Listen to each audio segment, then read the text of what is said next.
Bonjour à tous et bienvenue dans cette présentation qui est consacrée au sujet de l'audit des systèmes de management.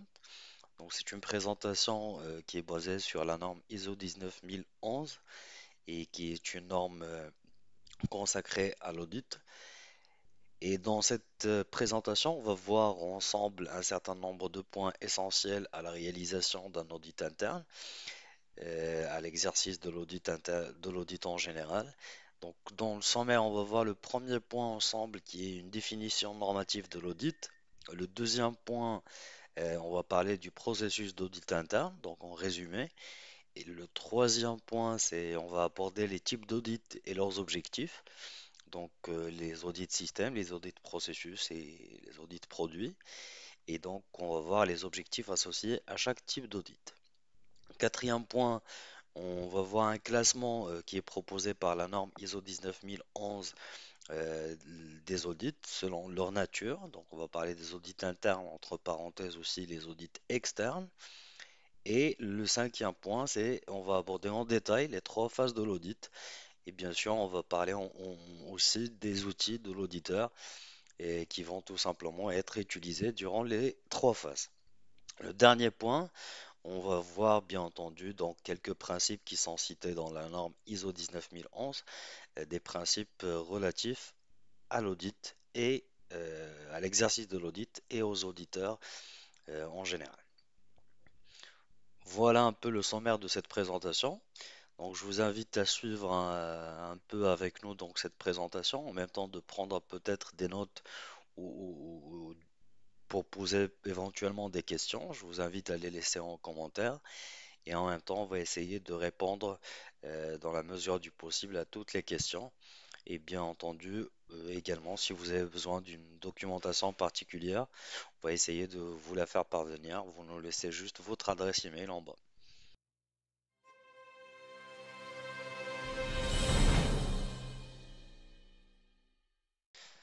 Alors le premier point, il s'agit de la définition de l'audit. Donc dans l'ISO 19011, la définition de l'audit, c'est un processus méthodique indépendant et documenté permettant d'obtenir des preuves objectives et de les évaluer de manière objective pour déterminer dans quelle mesure les critères d'audit sont satisfaits. Donc on s'appuie sur un processus, c'est-à-dire un ensemble d'éléments d'entrée qui sont transformés à travers l'activité, et en l'occurrence là l'activité de l'audit a des éléments de sortie. On va voir en détail bien sûr juste après ces éléments d'entrée, ces éléments de sortie. Indépendant, l'activité de l'audit bien entendu est indépendante. Donc, il y a le caractère de l'impartialité des auditeurs et bien entendu, on va faire un certain nombre de constatations de l'audit qui sont indépendants et qui sont basés bien sûr sur une démarche documentée et à travers bien sûr des preuves objectives en se basant sur les critères d'audit. On va voir en détail, on va voir la définition des critères d'audit dans un premier temps.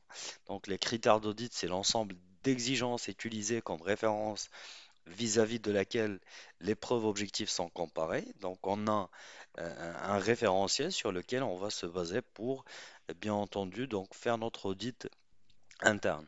Donc le référentiel, il peut être par exemple un référentiel interne, en tout cas dans l'audit interne, donc c'est un référentiel des processus internes.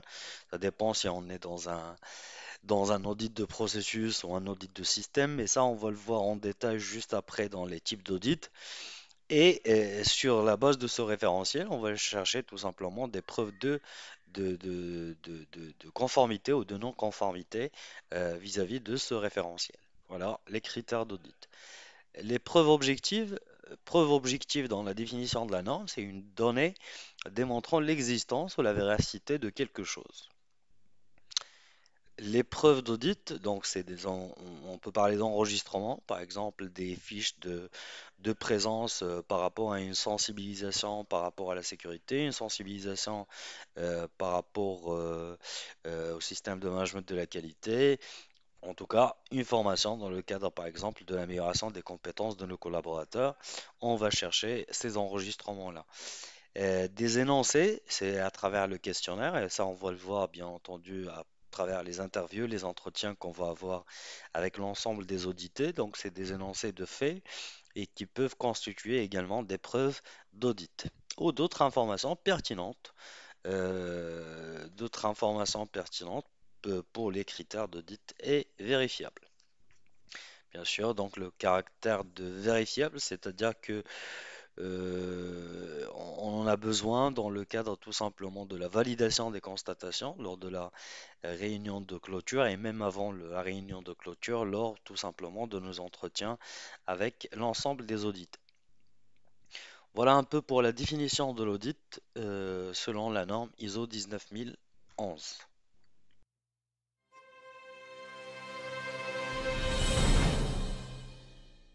Si on veut résumer un peu cette définition normative, on va partir sur trois questions qu'on peut se poser autour de l'audit. La première question, c'est quoi un audit?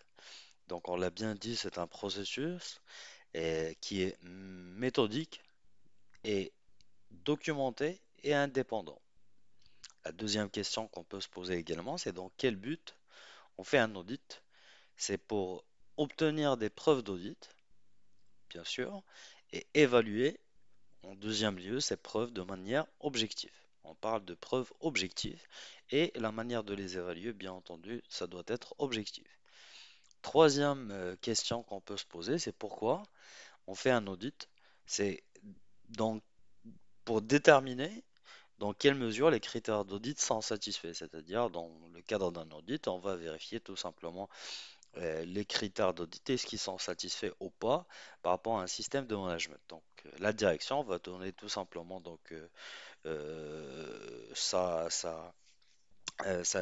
ses directives pour mener un audit interne afin de vérifier est-ce que son système de management de la qualité, à titre d'exemple, est bien respecté, bien conforme au sein de l'organisme. Deuxième raison, c'est pour s'assurer que le système, effectivement, soit un processus, soit un produit est conforme à un référentiel interne ou groupe ou international. Interne, groupe ou international. International, c'est généralement dans le cadre des certifications, par exemple dans le cadre d'une certification ISO 9001-2015. Voilà en résumé